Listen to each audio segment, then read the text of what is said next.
Recently, How the World Works added a playlist entitled My Annihilation of Thunderfoot. The cute irony being that the last video in the series, that's 1/4 of the entire videos, he had nothing to do with at all. Someone else made it.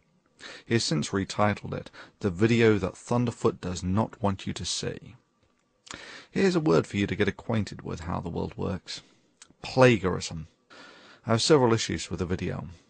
There is, of course, the amusing irony that How the World Works plagiarized video about the invalidity of what he cites as my ad hominem attacks would be ad hominem attacks by his own definition. You're half a step away from calling him Four Eyes or telling him that your dad can beat up his dad.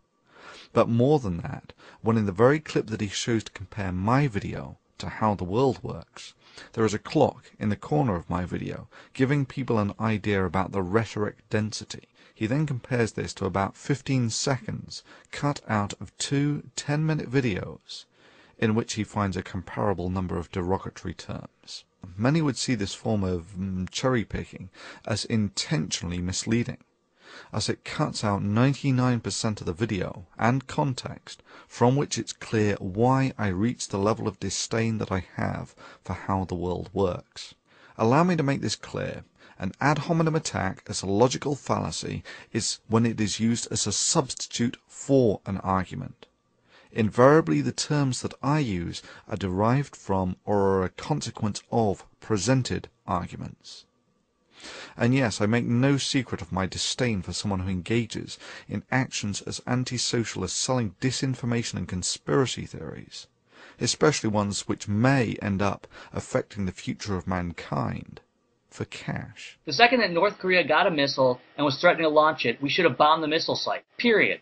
I think branding this jerk as Captain Stares-a-Lot is both fitting and humorous under the circumstances. Similarly, Mr. Buster correctly quotes me as saying that I do not attempt to monetize the Thunderfoot channel, as this could be used as an unfair criticism from suggesting a conflict of interest or some such. And yeah, that does put a fiscal value on the level to which I honor the integrity of this channel. He then suggests that I am a hypocrite due to my criticism of How the World Works. But of course, it is an entirely fair criticism of How the World Works. He is a money-grubbing subscriber whore, and the fact that I do not attempt to monetize my channel to maintain its integrity does nothing to nullify this. But let's be fair about this, and watch another 30-second video that How the World Works has since deleted, so that we can more fully make up our mind. Hi everyone, today is the new year, and I just want to thank everybody who subscribed to my new channel, How the World Works. Everyone knows that I was hoping to get around 200 subscribers by today. I got around 330. So everyone who subscribed, thanks a lot. And if you haven't subscribed, go over to How the World Works and subscribe right now. I'm going to be offering some promotional prizes for subscribers, and I'm going to be creating some new videos, so you're going to want to check them out. Go over there, subscribe to How the World Works. Hope you have a good new year. And yeah, his intentions and his motives are relevant. Intentionally making money through disinformation is significantly worse than merely making money through disinformation. You clearly disagree with some of the arguments that were made. Let's take, for instance, slavery. His relation of capitalism to slavery was not only a display of his gross misunderstanding of capitalist fundamental roots, but an abject attempt to pull on the heartstrings of his viewers, despite a completely irrational and non sequitur argument. With respect to slavery, I say that no, by historical observation, slavery can function perfectly happy within society if the society permits it, and it has done so for several thousand years. And yes, the American slave trade demonstrates explicitly that capitalism has no issues about slavery. To say that I misrepresented or misquoted anything here is simply a denial of reality and history. Similarly, claiming this is merely an appeal to emotion is just not true. Its effects are directly relevant today. A brief history of the United States.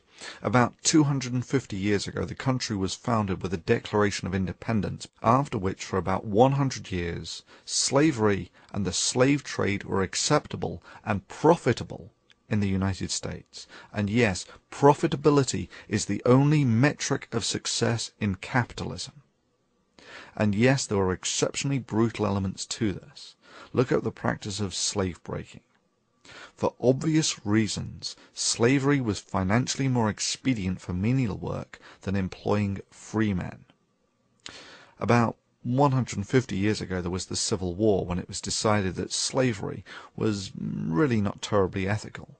And yeah, that's right, people fought a war primarily over this. Then 50 years ago there was the Civil Rights Movement, which finally got equal rights for blacks. And even today, the socio-economic scars of this history are graphically visible in the United States. And I speak with the experience of one who has seen more of it than most.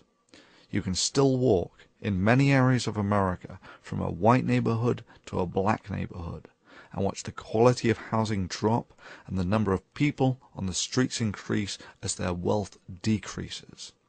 It's visually conspicuous. The only way you can not see it is denial.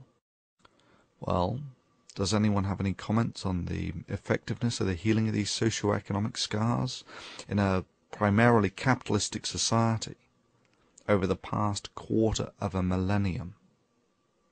It's a genuine question with a genuine follow-up.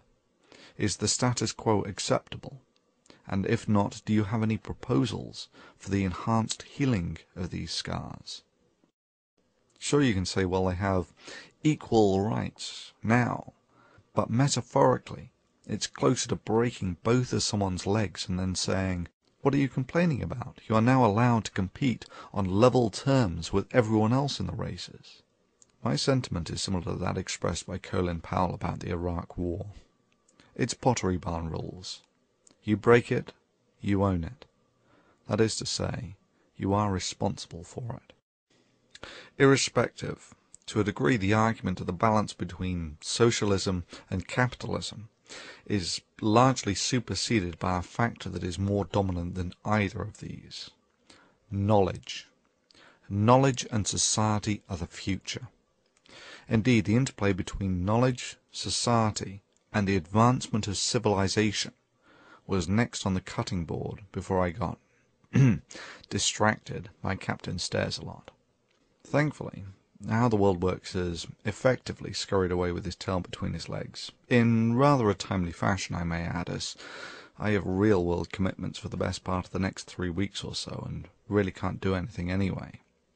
But after that, say anything demonstrably stupid, and your ass is toast.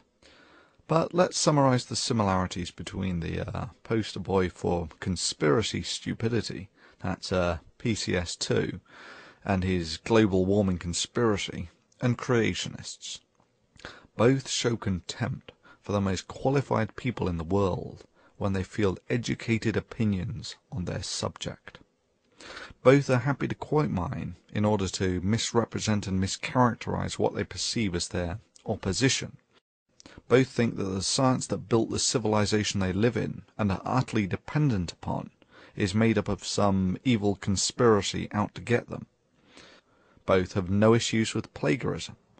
Ad hominem attacks, of course, and here you will notice that the attack on the person is a substitute for the argument. Answer: you work for the United Nations and you're a leftist. And if you want to hear the word from another leftist and viral Marxist, just listen to James Hansen from NASA. He's back at it again, even though his old boss said he should have been fired. James Hansen claims that the democratic process is not working to fight global warming. Hey James, the reason why the democratic process is not working to fight global warming is because the majority of people are realizing that you and Al Gore are charlatans. Both demonstrate their lack of character and moral fiber, in that YouTube gives them the ability to censor comments, and both zealously engage in the activity.